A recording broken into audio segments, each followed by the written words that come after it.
तो दोस्तों कैसे हैं आप लोग का फिर से स्वागत है हमारे एक और न्यू मिनी व्लॉग में। दोस्तों हम हो गए रेडी और आज भी हम पैदल ही निकल गए मेडिकल की ओर। तो हम पहुंचे मेडिकल जहां पे दुकान खुल गई थी और दीपक ने साफ़ सफाई करके रखी थी और पेशेंट एक के बाद एक आ रहे थे, तो हम उन्हें मेडिसिन प्रिस्क्राइब कर रहे थे। और आज बहुत ही कम पेशेंट थे और अधिकतर टाइम खाली थे, तो हमारा दीपक भाई पबजी खेल रहा था और हम मेडिसिन का स्टॉक देख रहे थे। फिर कुछ समय बाद हमारे घर जाने का समय हो गया, तो हम पैदल ही अपने घर की ओर रवाना हो गए और हम पहुंचे घर आए तो देखा दोस्तों बैठे थे, तो हमने किया नाश्ता। नाश्ते में हमने खाए समोसे जो कि 10 के 2 थे, जो कि काफ़ी टेस्टी थे। फिर हो गई दोपहर और दोपहर में हम हमारे भाई मोंटी के साथ गाड़ी पे निकल पड़े, क्योंकि हमें जाना था अर्जेंट काम से हमारे यहाँ के थाने पे, क्योंकि हमें गणेश जी की पंडाल की परमिशन लेनी थी। तो हम उस सब काम निपटाने के बाद आए घर और हो गई शाम। और शाम को देखिए गणेश जी का पंडाल काफ़ी खूबसूरत लग रहा था और लाइटें भी जल रही थी और भजन भी चल रहे थे, तो बच्चे इस पे डांस कर रहे थे, तो काफ़ी अच्छा लग रहा था। फिर हमने उठाई हमारी गाड़ी और गाड़ी में था पेट्रोल कम, तो हम गाड़ी को लेके पहुंच गए हमारे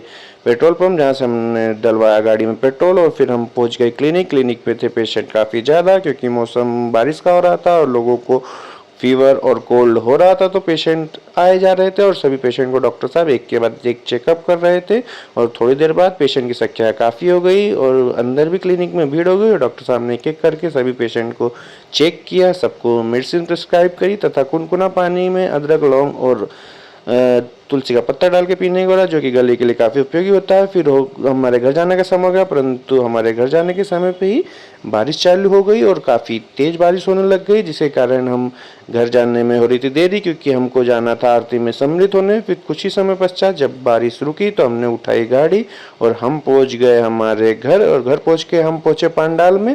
फिर हम पंडाल में पहुंचे तो फिर बारिश चालू हो गई, जिससे सभी ही गली के मेंबर पंडाल के अंदर आके इकट्ठा हो गए और हम पानी के रुकने का वेट करने लगे। और कुछ समय पानी बाद ही रुकी और हमने की आरती। आरती करने के बाद सभी लोग पंडाल में एकत्रित हुए और अगले दिन के कार्यक्रमों के ऊपर चर्चा की। और ये व्लॉग यहीं समाप्त होता है। Okay bye.